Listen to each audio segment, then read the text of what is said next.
देखिए, गजवाए हिंद की मुहिम चलाने वाले कट्टरपंथी की एक और सनसनीखेज साजिश का खुलासा हुआ है। लव जिहाद के बारे में बेशक आप सब अच्छी तरह से जानते हैं, कैसे मुस्लिम युवक हिंदू बेटियों को प्यार के जाल में फंसाकर उनका धर्म परिवर्तन कराते हैं। लेकिन क्या आप जानते हैं कि सिर्फ मुस्लिम युवक ही नहीं, बल्कि मुस्लिम युवतियां भी इस तरह की साजिश में अब जुट गई हैं। बस उनका तरीका थोड़ा सा अलग है। भाईजान लव जिहाद वाले प्लान पर काम करते हैं तो बुर्के वालियां दुल्हन जिहाद को अंजाम दे रही हैं। क्या है ये दुल्हन जिहाद? ये आपने पहली बार सुना होगा। इसे कैसे अंजाम दिया जा रहा है, अब देखिए इस रिपोर्ट में।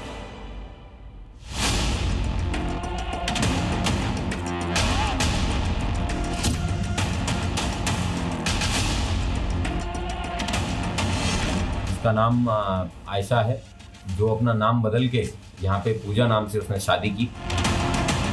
जिंदगी तो अब मेरी बदलेगी, बेवकूफ। ये भागने की तैयारी कर रही थी, कुछ ज्वेलरी के साथ में भाग रही थी। पुलिस की गिरफ्त में खड़ी इन दो महिलाओं की भोली सूरत पर मत जाइए। इन चेहरों के पीछे छिपा है बेहद शातिर दिमाग। वो दिमाग जिसने हिंदुओं के खिलाफ दुल्हन जिहाद वाली साजिश का ताना बाना बुन डाला।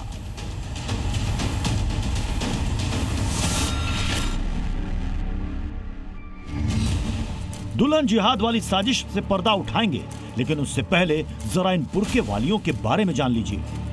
लाल शॉल वाली इस महिला का नाम है नूरजहां खातून उर्फ काजल, जबकि नीला दुपट्टा ओढ़े दूसरी महिला का नाम है आयशा खातून उर्फ पूजा। दोनों रहने वाली तो पश्चिम बंगाल की हैं, लेकिन 1300 किलोमीटर दूर संभल में हिंदुओं के खिलाफ दुल्हन जिहाद वाली साजिश को अंजाम दे रही थी। अब आपको बताते हैं कि आखिर दुल्हन जिहाद है क्या और कैसे इन शातिर महिलाओं ने अपने इस प्लान के जरिए एक दो नहीं बल्कि 5-5 हिंदू परिवारों में शादी कर तिजोरी खाली कर दी। पहले ये मुस्लिम महिलाएं ऑनलाइन ऐसा शिकार तलाशती जिनकी शादी ना हो पा रही हो। उम्र 50, अकेला और पैसे वाला, ये बकरा सही है। फिर अपना पहचान बदलकर हिंदू नाम रखकर उस शख्स के परिवार से मिलती थी। प्रिया बनके सबका दिल जीतना है। मेल जोल बढ़ाकर ये मुस्लिम महिलाएं उस हिंदू शख्स से शादी कर लेती थी। आज से हम एक हैं, हमेशा के लिए। और फिर मौका देखकर ये कहने और पैसों पर हाथ साफ कर रफू चक्कर हो जाती थी। जिंदगी तो अब मेरी बदलेगी, बेवकूफ। संभल में पुलिस ने इसी शातिर बुर्के वालियों के मैरिज रैकेट का भंडाफोड़ किया है। पुलिस ने इस मामले में 2 महिलाओं समेत 3 आरोपियों को गिरफ्तार किया है। इस गैंग का जो मुख्य मोडस ऑपरेंडी है वो इस प्रकार है कि काजल नाम की ये महिला है, ये राजीव से बात करती है और उसके बाद में मुस्लिम लड़कियों के आधार कार्ड हैं वो हिंदू लड़कियों के नाम के बनवाए जाते हैं। फिर यहाँ पे अविवाहित ऐसे लड़के जिनकी शादी नहीं हुई है उन लड़कों की ये शादी करवाने के नाम पे 50,000 रुपए से 70,000 रुपए लेते हैं। इस गिरोह में शामिल आयशा पहले से ही शादीशुदा है। उसके 2 बच्चे भी हैं जो बंगाल में रहते हैं। पूछताछ के दौरान यह भी पता चला कि यह गिरोह अब तक संभल और मुरादाबाद में कम से कम 4 हिंदुओं से फर्जी शादी कर उनकी तिजोरी पर हाथ साफ कर चुका है। इन लोगों पर किसी को शक ना हो इसलिए इन्होंने हिंदू नामों से अपना फर्जी आधार कार्ड और दूसरे दस्तावेज बनवा रखे थे।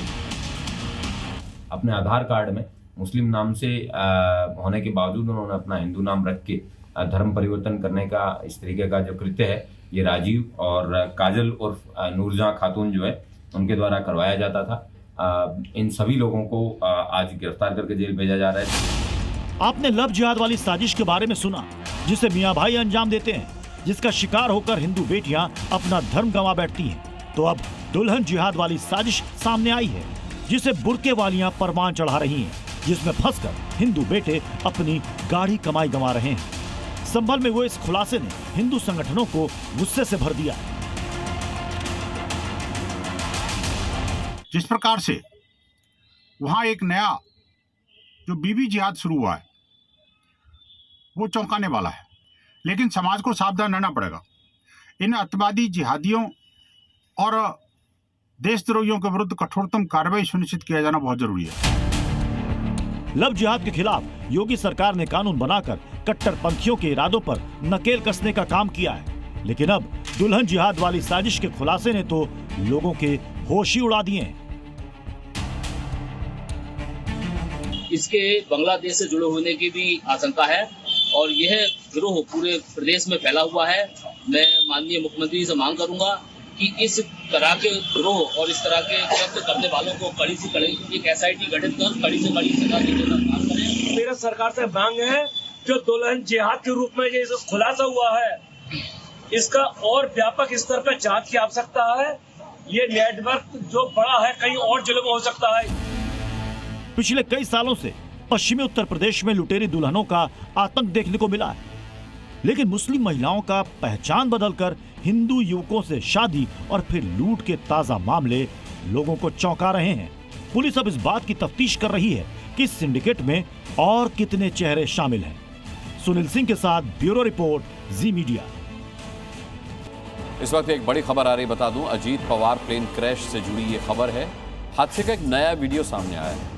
हवा में टेढ़ा दिख रहा है विमान और क्रैश से ठीक पहले का ये वीडियो बताया जा रहा है, जिसमें अजीत पवार का ये विमान क्रैश होने से पहले टेढ़ा होता हुआ दिखाई दे रहा है। ये देखिए किस तरह से ये नोज डाउन होकर के क्रैश हुआ है और जैसे ही आपको तस्वीरों में दिखता है, देखिए ये एकदम ये विमान ना होकर के ऐसा लग रहा है कोई कटी पतंग हो। मतलब इतना अनियंत्रित हो चुका था ये विमान कि नोज डाउन करके ये एकदम धड़ाम से, जैसे कहते हैं, वैसे जमीन से जाकर के टकराया है और उसके बाद आग के गोले का गुबार आपको साफ दिखाई देगा इस वीडियो में। दुर्भाग्यपूर्ण तरीके से ये दुर्घटना आज सुबह पेश आई, जिसमें महाराष्ट्र के डिप्टी CM अजीत पवार का निधन हो गया।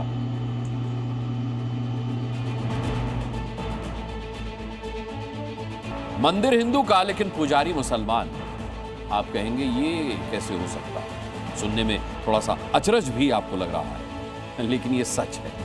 एक मंदिर है जहां मुस्लिम पुजारी है और इतना ही नहीं, मंदिर में कलमा भी लिखा गया है। जी हां, मंदिर में कलमा। इसके खिलाफ सनातनियों का अब गुस्सा फूट पड़ा है। कहां है वो मंदिर और किसका है ये मंदिर? देखिए। और हुसैन का यहाँ पर क्या काम होगा? मंदिर में हो आप? मुसलमान यहाँ पर पूजा करके आप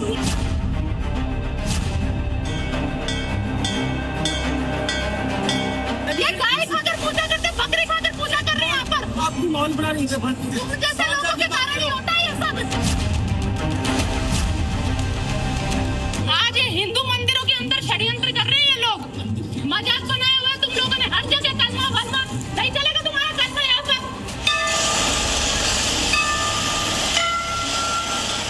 ये हिंदुओं का मंदिर, लेकिन इस मंदिर में पुजारी हैं मुस्लिम।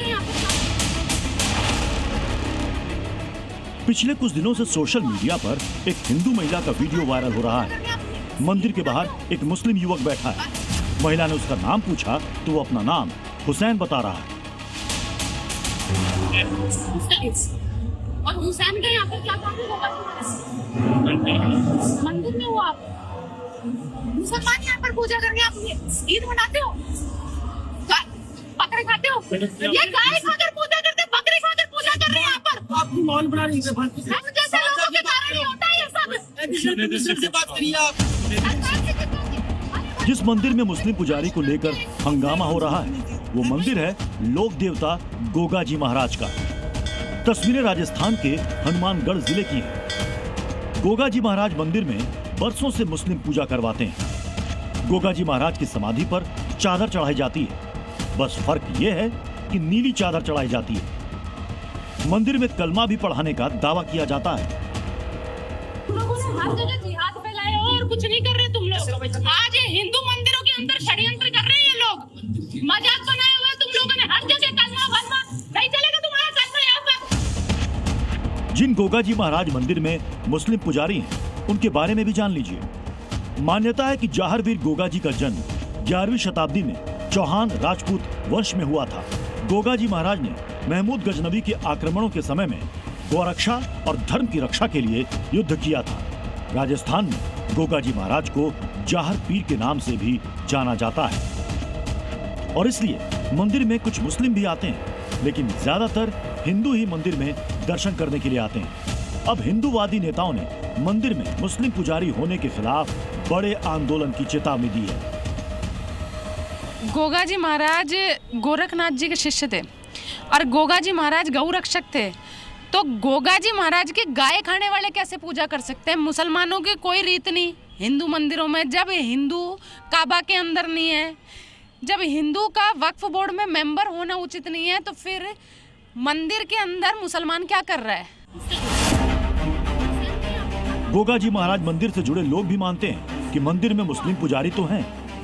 इस बीच बड़ा सवाल ये है कि क्या इस्लाम में किसी और धर्म के पूजा पाठ में शामिल होना जायज है? क्या मुस्लिम किसी हिंदू की समाधि पर पूजा करवा सकते हैं? जो उनके असली वंशज है, जो ददरेवा में, उन्होंने तो 50 साल से केस ठोक रखा है इन पे। उनको तो मंदिर के अंदर नहीं घुसने दे रहे, ना उनके पास पैसा जाने दे रहे हैं। वहाँ पर बकरे चढ़ा रहे हैं ये लोग, गोगा जी महाराज के गाय चढ़ा रहे हैं। बलि प्रथा का कोई मतलब नहीं है, कोई बकरे नहीं चढ़ते वहाँ पर। हिंदू मंदिर में मुस्लिम पुजारी का मामला सामने आने के बाद हिंदुओं ने एक अनोखी मांग कर दी है। अगर ये सब ठीक है तो फिर हिंदुओं को भी प्रत्येक मस्जिद के अंदर में बराबर का स्थान मिलना चाहिए। वहाँ पर भी हिंदू पुजारियों को मस्जिदों के अंदर बैठना चाहिए। हिंदूवादी नेता अब गोगा जी महाराज मंदिर से मुस्लिम पुजारी हटाने की मांग राजस्थान सरकार से करने की तैयारी कर रहे हैं। सवाल है कि क्या मंदिर प्रशासन हिंदुओं की आस्था को देखते हुए कोई कदम उठाएगा? ब्यूरो रिपोर्ट, जी मीडिया। पहले केजीएमयू में धर्मांतरण का गंदा खेल हुआ, अब मजारों की मौजूदगी के बाद खड़ा हुआ है इनकी उम्र पर बवाल। अभी थमता ये विवाद दिखाई नहीं दे रहा। प्रशासन ने मजारों को अवैध करार देते हुए इन्हें हटाने का नोटिस जारी कर दिया है, जिसके बाद ये लड़ाई मियां भाई वर्सेस केजीएमयू प्रशासन की होती दिख रही है। इस बीच हमारी टीम एक्सपर्ट्स के साथ मजारों पर पहुंची और जो खुलासे इस दौरान हुए हैं वो हैरत में डालने वाले हैं। देखिए इस रिपोर्ट में।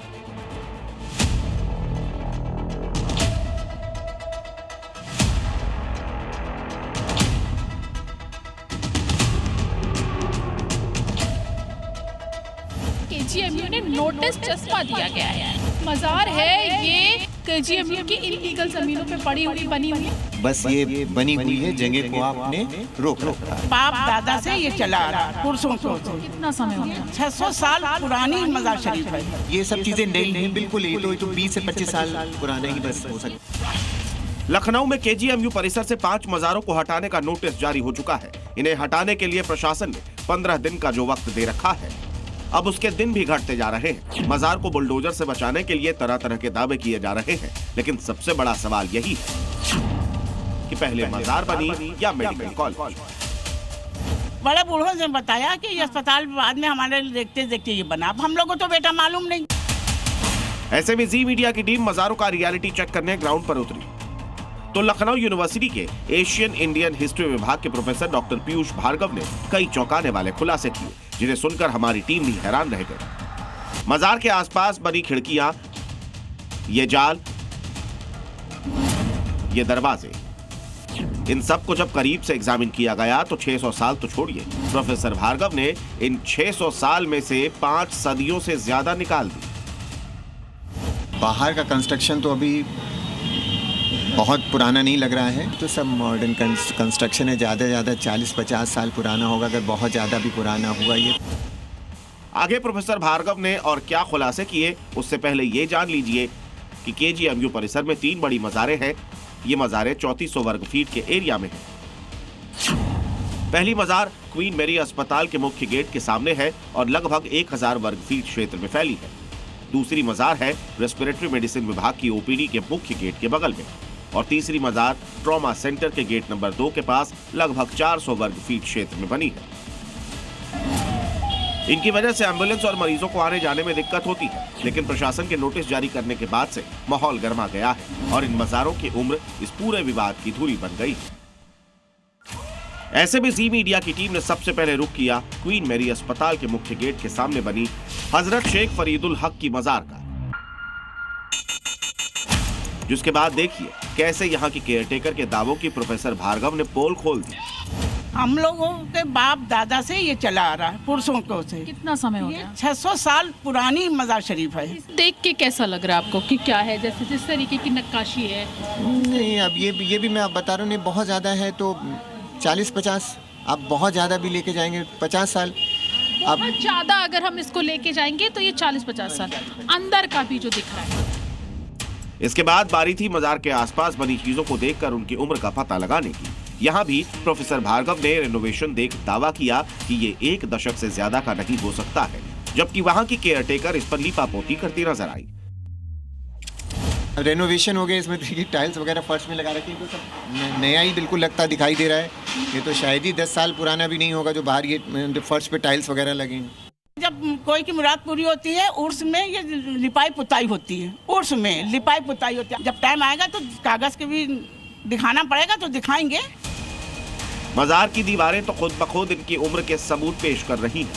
ये सब 50 साल के भीतर की चीजें, कोई ऐसे 50 साल सब कुछ उसी तरीके 50 साल। इस मजार के बाद बारी थी रेस्पिरेटरी मेडिसिन विभाग की ओपीडी के बगल में बनी इस मजार की, जिसकी पहचान पर ही पहली दफा में सवाल खड़े हो गए। इसका तो आपको हकीकत भी पता चलेगी अगर आप इसको अंदर से एग्जामिन कराएं कि ये मजार भी है या नहीं है, क्या है, क्या स्ट्रक्चर है। ये कोई यहाँ पर उसका रख रखाव करने वाला भी नहीं। आपको तो बड़ा अजीब तरीके का ये दिखाई भी दे रहा होगा सब। ये देखिए सब क्या सफाई भी नहीं होती शायद, ख्याल से बड़ा मजार तो किसी के सम्मान में ही बनाई जाती है ना, तो सम्मान के लिए तो ये तो स्थिति तो देख के नहीं लगता कि कुछ ऐसा है।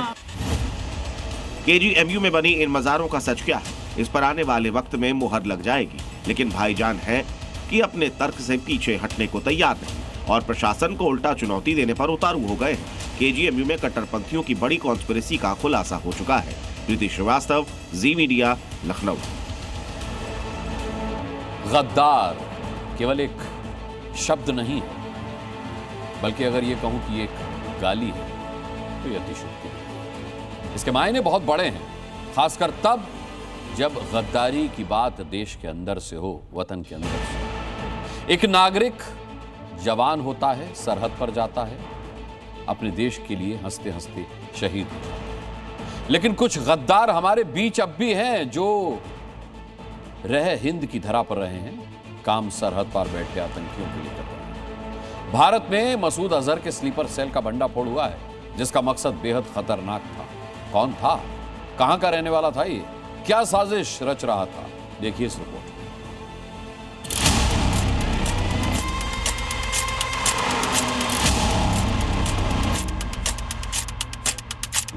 मसूद अजहर और रऊफ असगर को काफ़ी ज़्यादा फॉलो करता है ये। तो ये तो सब गलत बताया, जितने बताया फैजान को। फैजान जिस काम के लिए उसे रखा गया है उस काम में नहीं है फैजान। बिल्कुल निर्दोष है मेरा बच्चा नहीं है इस चक्कर में। चेहरा काले कपड़े से ढका है, दिमाग साजिशों से और तार आतंकिस्तान से जुड़े हैं। आपकी टीवी स्क्रीन पर दिख रहे इस शख्स का नाम है फैजान शेख। काम करता था दर्जी का, रहने वाला है यूपी के रामपुर का, पकड़ा गया है गुजरात के अहमदाबाद से। इसके गुनाहों के बारे में जानेंगे तो खून खौल उठेगा, क्योंकि ये नमक हराम है। यह आतंकी मसूद का एजेंट है। इसका मकसद बेहद खतरनाक था। यह हाथ में कपड़े काटने की कैंची लेकर काम भारत की रूह को काटने का कर रहा था।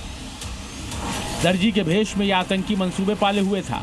रामपुर से तकरीबन 1000 किलोमीटर दूर गुजरात के अहमदाबाद में यह आतंकी साजिश को अंजाम दे रहा था। फैजान की मां है, ये आतंकवादी गतिविधि में बता रहे हैं कि पकड़ा गया है बेटा। नहीं, गलत है, गलत है, बिल्कुल निर्दोष है मेरा बच्चा नहीं है इस चक्कर में। तो ये तो सब गलत बताया, जितने बताया फैजान को। फैजान जिस काम के लिए उसे रखा गया है उस काम में नहीं है फैजान। आप कह रहे हैं कि मतलब शरीफ आदमी है? बिल्कुल शरीफ आदमी साहब। मैं चाहता हूँ फैसला सही है, बिल्कुल ईमानदार है, जायज फैसला है। तो ये मोहल्ले पड़ोस में सब में पूछ सकते हैं आप। इसकी कट्टर सोच का ही नतीजा है कि यह महज 19 साल की उम्र में आतंक की राह पर आगे बढ़ गया। आतंकी संगठन जैश ए मोहम्मद के सरगना मसूद अजहर का चेला बन गया।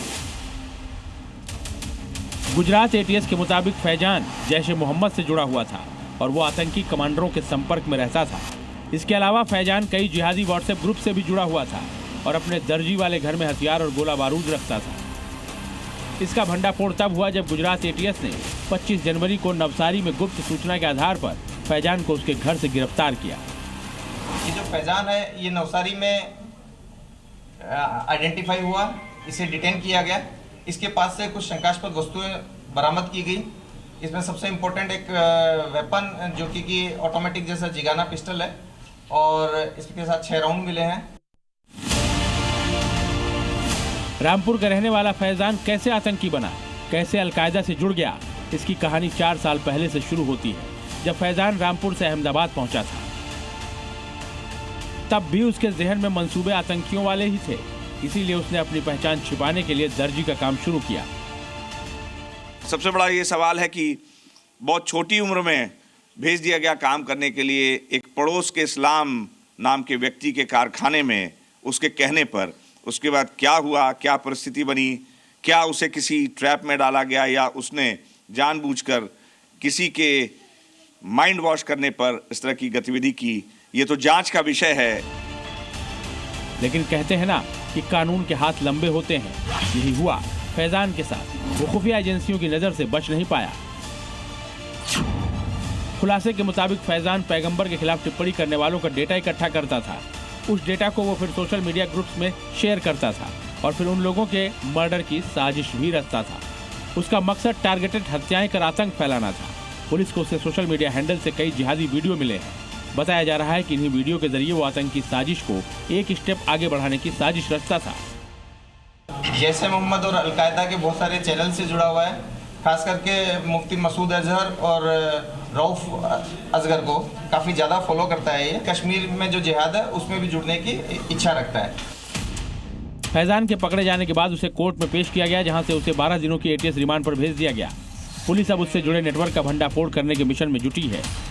साथ ही ये भी पता लगाया जा रहा है कि वो कौन से युवा थे जो मसूद अजहर के इस आतंकी के निशाने पर थे। ब्यूरो रिपोर्ट, जी मीडिया।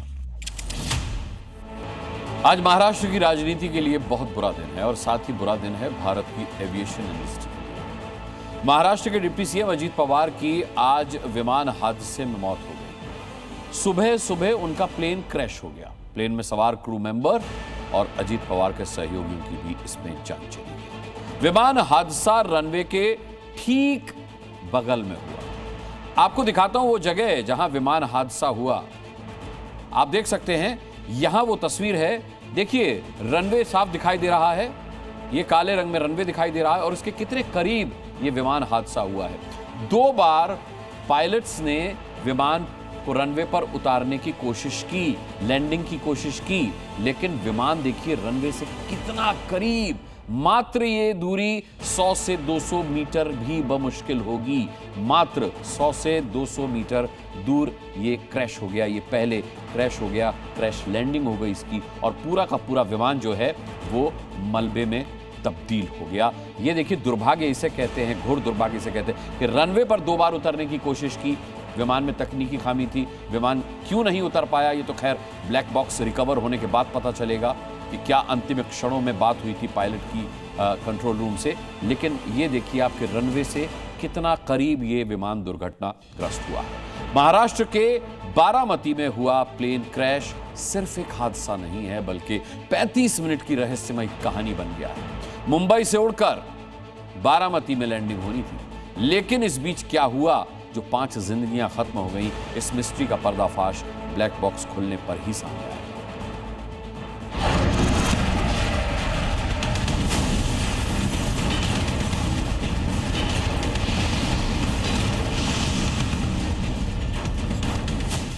ये आग और आग के बीच पड़े मलबे ने महाराष्ट्र की राजनीति का एक चमकदार चेहरा हमेशा हमेशा के लिए छीन लिया।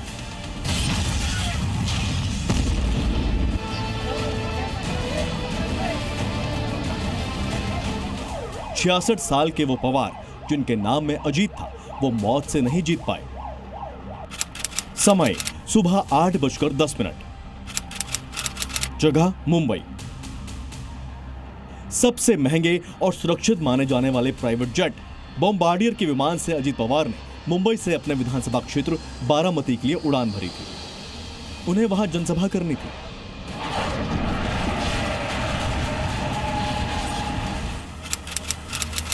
समय सुबह 8:44, जगह बारामती, महाराष्ट्र। अजीत पवार का विमान बारामती में क्रैश होकर आग के गोले में बदल गया। विमान के क्रैश होते ही सब कुछ चंद मिनटों में मलबे का ढेर बन गया। विमान हादसे में अजीत पवार समेत विमान में सवार सभी 5 लोगों की मौत हो गई। हादसे के चश्मदीद ने बताया कि करीब 100 फीट की ऊंचाई पर विमान लहराने लगा था और फिर जो हुआ वो पूरे महाराष्ट्र को शोक में डाल गया।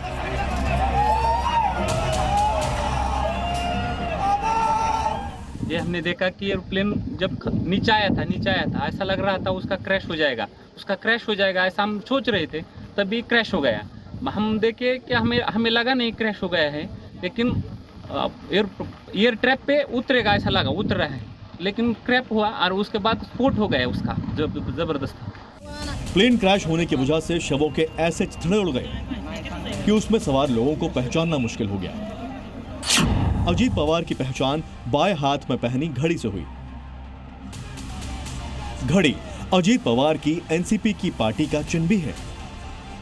ये वो लैंडिंग स्ट्रिप है, छोटी लैंडिंग स्ट्रिप है बारामती की, जहां पर चार्टर्ड फ्लाइट्स ही लैंड कर सकते हैं। और यहां पर आप देखिए इस लैंडिंग स्ट्रिप से महज चंद मीटर की दूरी पर ही देखिए यहाँ जो एम्बुलेंस खड़ी है, इस एम्बुलेंस के पास से मैं आपको तस्वीर दिखाता हूँ जहाँ पर अजीत पवार का एयरक्राफ्ट पूरी तरह से क्रैश हुआ। देखिए क्रैश साइट है ये। फॉग होने की वजह से एयरक्राफ्ट में जो पायलट है वो सही जजमेंट नहीं ले पाए और एयर स्ट्रिप से ठीक नीचे का जो हिस्सा है वहाँ पर ये एयरक्राफ्ट क्रैश लैंडिंग हो गया। अब सवाल ये उठ रहा है कि आखिर अजीत पवार का विमान क्रैश कैसे हो गया।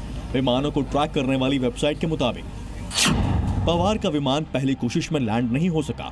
इसके बाद वो रनवे पर घूमा और दूसरी बार कोशिश करने के दौरान क्रैश कर गया। दिल्ली की जिस कंपनी VSR वेंचर्स का विमान था, उसका दावा है कि विमान में कोई खराबी नहीं थी। ना तो आप थे ना मैं था, कोई नहीं था, वो पायलट का डिसीजन था। You know, he made an approach from runway 29, and then he carried out a missed approach. It was a very unfortunate incident. विमान कंपनी के दावे से अलग हादसे की कोई ना कोई वजह तो रही होगी। हो सकता है कि विमान का इंजन फेल हुआ हो, विजिबिलिटी कम हो, पायलट से चूक हुई हो, कोई ऑपरेशनल गलती हो, विमान से पक्षी टकराया हो, फ्यूल कंटामिनेशन यानी ईंधन में मिलावट हुई हो, या फिर स्ट्रक्चरल फेलियर रहा हो। विमान हादसे का असली पता विमान में लगे ब्लैक बॉक्स के ओपन होने से पता चल सकता है। अजीत पवार के विमान हादसे की जांच अब DGCA और महाराष्ट्र सरकार दोनों करवा रही हैं। भारत और यूरोपियन यूनियन के बीच हुई मदर ऑफ ऑल डील्स ने पाकिस्तान का चैन उड़ा दिया। पाकिस्तान के हर चैनल पर वही स्क्रिप्ट है। एंकर चिल्ला रहा है, पैनलिस्ट एक दूसरे पर फायर है और उनकी स्क्रीन पर सिर्फ भारत है। लेकिन आखिर में तो नतीजा क्या निकल रहा है? वही बात कि भारत और यूरोप व्यापार कर रहे हैं, दुनिया आगे बढ़ रही है और पाकिस्तान अब भी ये कह रहा है कि हमें कोई क्यों नहीं पूछता।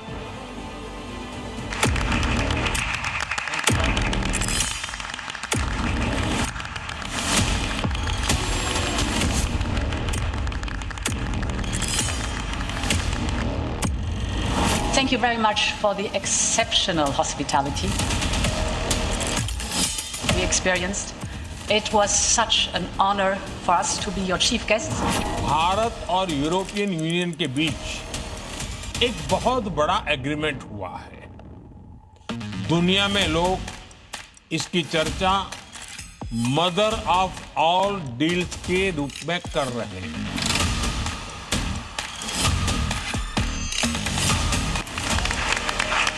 ट्रंप का टैरिफ बम फुस हो गया। भारत की मदर डील देख मुनीर का खाली झोला भी फट गया। भारत ने अमेरिका पाक की खुसफुसाहट की हवा निकाल दी। भारत ने यूरोपीय यूनियन के संग साइन कर ली mother of all deals. Delhi में डील पर दस्तखत हो रहे थे तो वॉशिंगटन और इस्लामाबाद के सीने पर जख्म गहरे हो रहे थे। अमेरिकी राष्ट्रपति डोनाल्ड ट्रंप का, जिनके पैरों तले जमीन खिसक गई है। पाकिस्तान के असली आका आसिम मुनीर का, जो अपने खाली झोले को लेकर अब चिल्लर बटोरने निकल पड़ा है। भारत और यूरोपीय यूनियन के बीच हुई मेगा डील से भारतीय एक्सपोर्ट, MSME, कृषि और सेवा क्षेत्र को बड़ा फायदा मिलेगा। यूरोपीय सामान सस्ते होंगे और भारत की वैश्विक रणनीति स्थिति और मजबूत होगी। भारत के एक कदम ने न सिर्फ पड़ोसी मुल्क के होश फाख्ता कर दिए हैं, अब पाकिस्तानी सवाल उठा रहे हैं कि आखिर पाकिस्तान के साथ ऐसी डील कोई क्यों नहीं करता। ये चर्चा इसलिए हो रही है क्योंकि यूरोपीय यूनियन के साथ ट्रेड डील सिर्फ व्यापार समझौता नहीं, बल्कि भारत को आर्थिक महाशक्ति बनाने की दिशा में निर्णायक कदम साबित हो सकता है। इससे रोजगार, निवेश, निर्यात और वैश्विक प्रभाव चारों में भारत को स्पष्ट बढ़त मिलेगी। भारत की इसी उपलब्धि को देख अब पाकिस्तानी मीडिया के आंसू निकल आए हैं। इस डील के साइन होते ही इस्लामाबाद में केवल भूकंप नहीं आया, बल्कि टीवी स्टूडियो तक हिल गए हैं। पाकिस्तानी अपनी हुकूमत को कोसने लगे हैं। साफ है कि डील भारत और यूरोप के बीच हुई है, फायदा भारत और यूरोप को मिलेगा, लेकिन तकलीफ सीधे सीधे पाकिस्तान को हो रही है, क्योंकि पाकिस्तान में अपनी फाइल देखने से ज्यादा जरूरी पड़ोसी की फाइल गिनना है। डील साइन हो चुकी है, फाइल आगे बढ़ चुकी है, लेकिन पाकिस्तान का प्राइम टाइम और चिल्लर बटोरता मुनीर अब भी वहीं अटका है। ब्यूरो रिपोर्ट, जी मीडिया। बात उत्तर प्रदेश की करते हैं, जहां बाबा का बुलडोजर भाईजान के अवैध कब्जों की नींव हिला रहा है। एक बार फिर बुलडोजर ने कब्रिस्तान वाला कब्जा जमींदोज कर दिया है। इस बार मामला अलीगढ़ का है, जहां वक्फ बोर्ड ने सरकारी जमीन पर कब्रिस्तान बनाकर कब्जा जमा लिया था।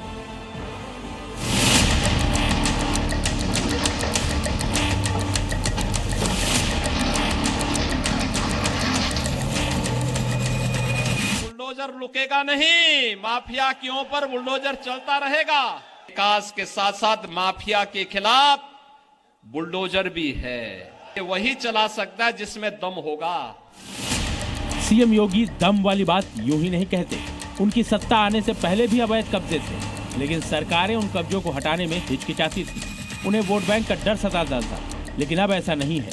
अवैध कब्जा है तो बुलडोजर चलेगा, ये तय हो चुका है। बुलडोजर एक्शन की जो तस्वीर आप अपनी स्क्रीन पर देख रहे हैं, वो अलीगढ़ के स्वर्ण जयंती नगर की है, जहां सरकारी जमीन पर कब्जा कर मियां भाई ने कब्रिस्तान बना दिया था। बुलडोजर ने सारा कब्जा देखते ही देखते ध्वस्त कर दिया। जिस जमीन पर बुलडोजर एक्शन हुआ वो कदमी कब्रिस्तान के नाम से मशहूर है। ये कब्रिस्तान अलीगढ़ विकास प्राधिकरण की जमीन पर बनाया गया था। 2012 से वक्फ बोर्ड ने कब्रिस्तान के जरिए जमीन पर कब्जा जमा रखा था। 2000 वर्ग गज की इस जमीन की कीमत करोड़ों में बताई जा रही है। 2021 में इसी कब्रिस्तान से कब्जा हटाने को लेकर बीजेपी और समाजवादी पार्टी के नेताओं में झड़प हो गई थी, लेकिन इस बार किसी तरह का बवाल ना हो, इसके लिए प्रशासन पूरी तरह से अलर्ट था। भारी पुलिस बल की मौजूदगी में बुलडोजर ने अपना टास्क पूरा कर दिया। उस कब्रिस्तान को, एक कलंक को नष्ट कर दिया गया है और जो भूमि उसे एक्वायर एडीए द्वारा कर लिया गया है। और इसके पीछे उन सभी लोगों का संघर्ष है जो है चाहते थे कि कहीं ना कहीं धार्मिक अतिक्रमण इस भूमि पर ना हो। ये जमीन अलीगढ़ विकास प्राधिकरण की आवासीय योजना के लिए चिन्हित थी।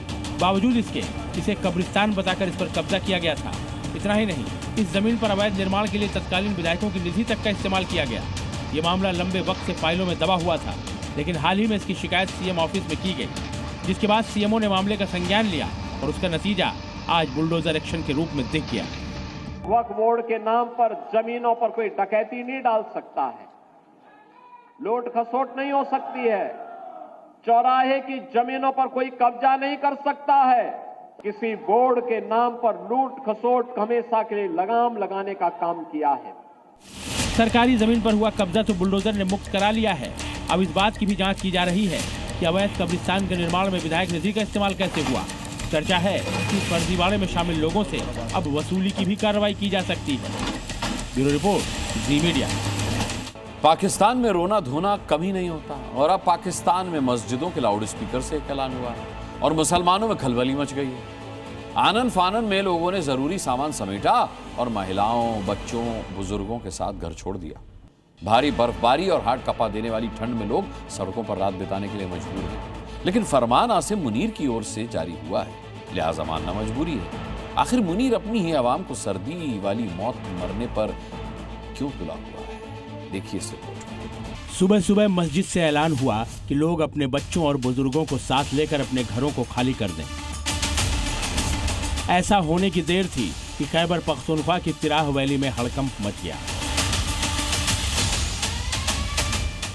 जो जितना सामान समेट सकता था समेटा और सुरक्षित जगह की तलाश में निकल पड़ा। भारी बर्फबारी के बीच बच्चों और बुजुर्गों के साथ घर बार छोड़ना कतई आसान नहीं था, लेकिन कोई चारा भी तो नहीं था। फरमान जारी हुआ था तो घर तो छोड़ना ही था, भले ही रास्ते में कितने भी मुश्किलात क्यों ना हो। ये लोग टीटीपी की बात कर रहे हैं, उस मिलिट्री ऑपरेशन की बात कर रहे हैं जो पाकिस्तान टीटीपी के आतंकियों के खिलाफ शुरू करने वाला है। इसी मिलिट्री ऑपरेशन के चलते मुनीर ने तिराह घाटी के लोगों को अपना घर बार छोड़ देने का हुक्म सुनाया है। दरअसल टीटीपी ने मुनीर की नाक में दम कर रखा है। जब से अफगानिस्तान के साथ पाकिस्तान के रिश्तों में तलखी आई है, टीटीपी के आतंकी लगातार पाकिस्तानी सेना को निशाना बना रहे हैं, जिससे बौखलाए मुनीर ने अब टीटीपी के खिलाफ बड़े सैन्य ऑपरेशन का ऐलान कर दिया है, जिसका खामियाजा उसके अपनों को ही भुगतना पड़ रहा है। तिराह वैली के 70,000 से ज्यादा लोगों को भारी बर्फबारी के बीच अपना घर बार छोड़ना पड़ गया है। टीटीपी ने तिराह घाटी के आसपास अपनी जड़ें जमा रखी हैं। खैबर के इसी इलाके से उसके लड़ाके पाकिस्तानी सेना को आए दिन निशाना बनाते हैं। तिराह घाटी की बात करें तो ये खैबर पख्तूनख्वा के खैबर जिले में स्थित एक रणनीतिक और संवेदनशील इलाका है। ये घाटी पाकिस्तान अफगानिस्तान बॉर्डर के बेहद करीब है और ऐतिहासिक रूप से खैबर दर्रे से जुड़ी है। तिराह घाटी सदियों से सैन्य, व्यापारिक और सामरिक दृष्टि से बेहद अहम मानी जाती है।